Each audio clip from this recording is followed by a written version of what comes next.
자, 이러니까 우리나라 증시가 못 오르지 의심이 사실이 되는 것들이 왜 이렇게 많을까요? 아니, 우리나라 증시만 못 오르는 이유가 이런 것 때문이라니까요. 왜 그런지는 알아야 되잖아요. 체크 한번 해보도록 하겠습니다. 운용사가 증권사의 주식을 헐값으로 대여합니다. 이거 배임 논란이 나오고 있는 거죠. 증권사에 자산 운용사가 증권사의 주식을 대여해주면서 받는 수수료가 줄어들어요. 원칙대로 해야 되는 건데 서로 간에 이런 갑을 관계가 있고 뭐 계열사기도 하고 막 그러니까 증권사는 운용사 펀드의 투자자로 참여하는 갑의 위치예요. 그러니까 증권사에 주식을 저가로 대여해 주는 것이 아니냐, 너 갑한테 잘 보이려고 그러는 거 아니냐, 그리고 계열사니까 이렇게 잘하려고 하는 거 아니냐, 이런 의혹들이 제기가 되는 거고, 그걸 넘어서 갖고 그냥 한통속이니까 카르텔이니까 니네들끼리 잘 먹고 잘 살기 위해서 그렇게 짬짬이 해먹고 있는 거 아니야? 라고 얘기들이 나오는 거죠. 개인 투자자들 사이에서는. 증권사가 자산운용사에 싼 값의 주식을 빌려서 더 높은 수수료로 다른 사람한테 빌려주는 주식 전전대를 하는 거예요. 그러니까 예를 들어서 그런 거죠. 내가 내 집을 아는 사람한테, 친한 사람한테 그냥 난 집이 많은 부자야, 그러니까 특수 관계예요. 그래가지고 이 사람한테 싸게 전세를 준 거예요. 시세보다 뭐 3억짜리 전세인데 1억에 준 거죠. 그 다음에 이제 이 사람은 1억에 전세 받은 거 가지고 그 다음에 1억에 월세 30만 원에 놓는 거예요. 그러고 1억에 월세 60만 원이 되겠구나. 80만 원, 90만 원 정도 되겠구나. 지금으로 보면 1억에 90에 그럼 이 사람은 90만 원을 챙기는 거잖아요.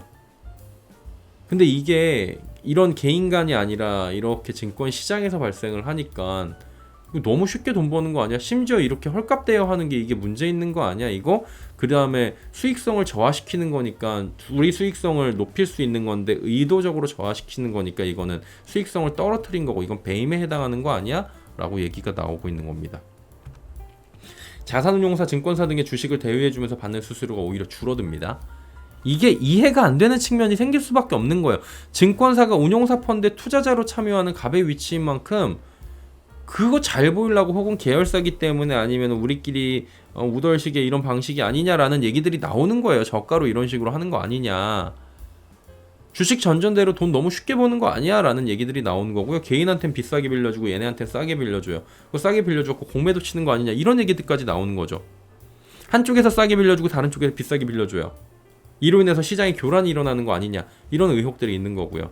금투협회에 따르면 국내 자산운용사의 주식형 펀드 설정 규모가 2020년 77조 6,980억 원이었는데 작년에 117조 8천억까지 늘어났어요. 엄청나게 늘어난 겁니다.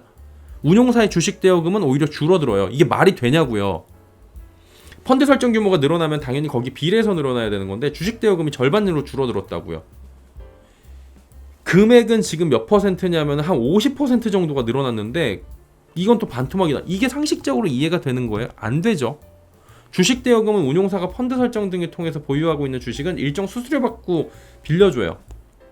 그 발생하는 수익으로 ETF를 통해 보유한 주식을 대여해 받은 수수료는 ETF의 수익에 포함되는 거죠. 수익이라고요. 이거 빌려줘서 돈 받는 것도 수익이라는 거예요. 펀드 설정 규모가 커지잖아요. 많이 팔았잖아요. ETF 시장이 커졌잖아요. 아니, 보유하고 있는 실물 주식이 늘어났을 텐데 당연한데 설정 규모가 40조 원 이상 늘어났는데 지금 50% 이상 시장이 커졌는데 4년 동안에 주식 대여금이 반토막이 났다, 20조가 사라진 게 이게 말이 되냐고요. 그러니까 결국에는 운용사가 대여 수수료를 확 낮춰준 거 아니냐는, 이렇게 풀이될 수밖에 없는 거고 이건 논리적으로 맞는 거잖아요. 기관 투자자 가운데 주식을 가장 많이 빌린 곳은 어디예요? 증권사입니다. 문제는 자산운용사와 증권사의 주식 대여 수수료율이 큰 차이를 보인다라는 겁니다. 10개 상장사의 연평균 수수료율이 0.065%입니다. 같은 기간 증권사 상위 10개 연평균 수수료율이 1.413%예요. 자산운용사는 증권사한테 이렇게 싸게 빌려주는데 증권사는 빌려줄 때 1.413%를 빌려줘요. 운용사가 개인 투자자들로부터 자금을 모아서 설정한 펀드를 받잖아요. ETF 하잖아요. 그 주식을 증권사한테 싸게 빌려주는 거예요. ETF 그렇게 하라고 만든 거 아닌데? 라는 거죠. ETF 시장이 이렇게 활성화되니까 이런 이면의 모습들이 있던 거예요. 헐값에 빌려줍니다. 확보한 주식을 가지고 증권사는 여기다가 수수료 붙여갖고 다시 기관이나 다른 외국인들한테 빌려주고요. 그 다음에 그렇게 해가지고 이제 공매도 치게 되는 거고요. 그럼 공매도 싸게 치는 거죠. 전전대행위가 가능한 겁니다. 문제는 개인 투자자의 자금이 집중된 ETF 상품에서도 이렇게 문제가 발생을 해요. 주식 대여금이 ETF의 순자산에 반영이 돼야 안 돼요? 되죠. 그러면은 여기서 빌려줘가지고 나오는 수익도 ETF의 수익이니까 개인들의 투자 수익률에 직결이 된다고요. 근데 그걸 줄인다? 그럼 개인 투자자들의 수익이 줄어드는 거죠. 그 줄어든 수익은 누구한테 배불려요? 증권사 배불려 주는 거잖아요. 이거는 제가 증권사가 싫어서 그러는 게 아니라 논리적으로 맞는 거잖아요. 그러니까 뭐라 그래요? 개인 투자자가 대부분으로 구성된 펀드에서 이 같은 깜깜이 대여가 발생해서 투자자들의 수익이 줄어들었다면 배임인 거죠. 왜냐면 운영하는 입장에서 이렇게 하면 수익이 줄어드는 걸 알면서도 내 손해를 감수한다. 이걸 배임이라고 불러요. 우리는 배임이 나왔잖아요. 내 법인에서 내 돈을 마음대로 쓰면 횡령인 거고요. 내 법인에 의도적인 손실을 일으키거나 손실을 알면서도 일으키면 배임인 거잖아요. 이게 배임이라고요. 특히 펀드 설정 당시부터 계열사 간의 투자 확약, 저가 대여 계약을 체결했는지 여부를 주의 깊게 살펴봐야 한다고 하는데 이유가 뭐냐면 통상 운용사의 신규 ETF 상장에 증권사가 핵심 투자자로 참여합니다. 그거 우리가 사줄게. 그러면 이제 서로 상부상조하는 거죠. 우리는 사줄게. 그러니까 우리가 싸게 빌려줘. 우리는 싸게 빌려준 거 가지고 공매도도 치고 다시 빌려줘 갖고 뻥 먹고 알 먹게 하고 있고 우리는 수익성이 높아지는 거고 니네가 수익성이 좀 줄어든 건 우리가 ETF 시장을 활성화시켜줄게. 이렇게 되는 거예요. 투자자의 수익을 위해서 일해야 되는 운용사잖아요. 투자자 대신 증권사의 이익을 높여줬다. 이거는 배임에 해당할 수 있는 거라고 전문가들이 얘기를 하는 거죠. 구조적으로 봤을 때 투자업계 관행상 운용사보다는 증권사의 갑질에 주목할 필요도 있어 보인다라고 업계에서 꼬집습니다. 뭐냐면은 기관 투자자 간의 주식 대여 수수료 결정 문제는 계약 당사자 간의 결정입니다. 사인 간의 결정이에요. 배임으로 보기는 어렵다라는 주장도 있어요. 그리고 이거를 뭐 관행이다라는 얘기들도 있고요. 근데 제가 이건 잠시 뒤에 짚어드릴게요. 여기에 운용사가 상장지수 펀드로 보유하고 있는 주식을 증권사에 싼 값에 빌려주는 대신 매수를 하고는 이거 담합 아니냐라는 얘기들도 나오는 거예요.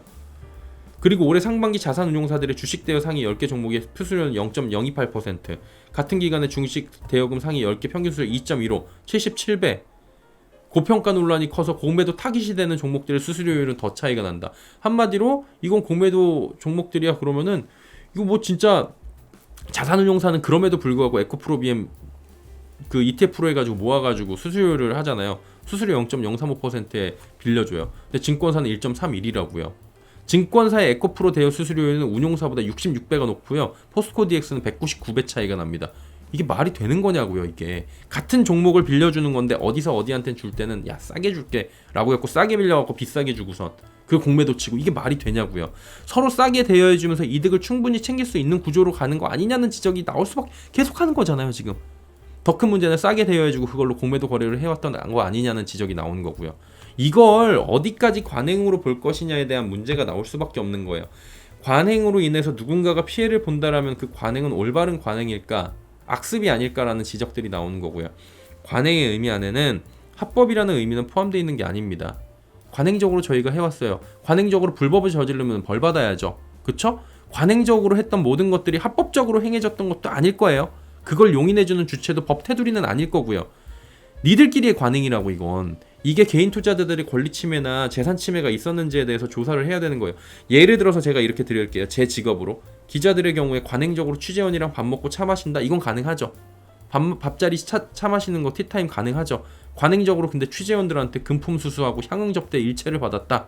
아, 집으로 막 진짜 맨날 소고기 100만 원어치씩 보여주고 집으로 막 명품 가방 보내주고 그 다음에 막 비싼 술 접대 받고 이거 돼요? 관행이라고 하면? 관행이어도 이건 잡혀 들어가죠. 당연히 불가능합니다. 여기서 업계 관행이고 나 말고도 관행적으로 많이 했고 이건 업계에서 원래 이렇게 하는 관행적인 겁니다 라고 하는 거 이걸 뭐라고 불러요? 우리는 개소리라고 부릅니다. 관행이라 이야기하는 것도 마찬가지로 봐야 되는 거예요. 이번에 얘기하는 것도 관행이라고 만약에 얘기를 하면 관행적으로 우리가 그렇게 그냥 우리끼리 해왔다라고 한다면 세상의 모든 것들이 관행으로 통용되고 심지어 대표이사는 내 회사인데 내 회사에서 0.2%로 내가 돈 빌려가지고 자금 조달해갖고 내가 은행에다 넣어두고선 3% 이자 받아갖고 그거 마진 먹으면 내가 뭐 어때? 내 회사인데 관행인데 다들 그렇게 하는데 만약에 그게 관행으로 굳어져 있다면 그렇게 할 수도 있고 내 회사에서 내가 무이자로 집 빌려가지고 돈 빌려갖고 집 사는데 뭐 그게 관행인데 이러면 다 되는 거 아니에요 세상이? 이렇게 하면 배임이에요. 횡령이고요. 이러한 일련의 것들을 조사해야 된다는 겁니다. 증시가 오르건 내리건 상관없이 서로 밀고 끌고 당겨주고 하는 관행들이 아무렇지도 않게 행해지다 보니까 증시 자체가 상승하지도 못하고 체질 개선 따위는 되지 않는 겁니다. 그냥 증시 상승이랑 증시 개선, 선진화 이런 건 관심이 없을 수 있지 않을까라는 생각이 드는 거예요. 무조건 수익 추구만을 하고 이런 식으로 관행적으로 서로 당기고 밀어주고 하다 보니까 올라가는 건 관심이 없고 수익 추구만을 목적을 하다 보니까 우리 증시가 계속해서 못 가고 발목 잡히고 하는 일부의 요인이 되는 거 아닐까라고 개인 투자자들은 의심을 할 수밖에 없다는 건데 여러분의 생각은 어떠신지 궁금합니다.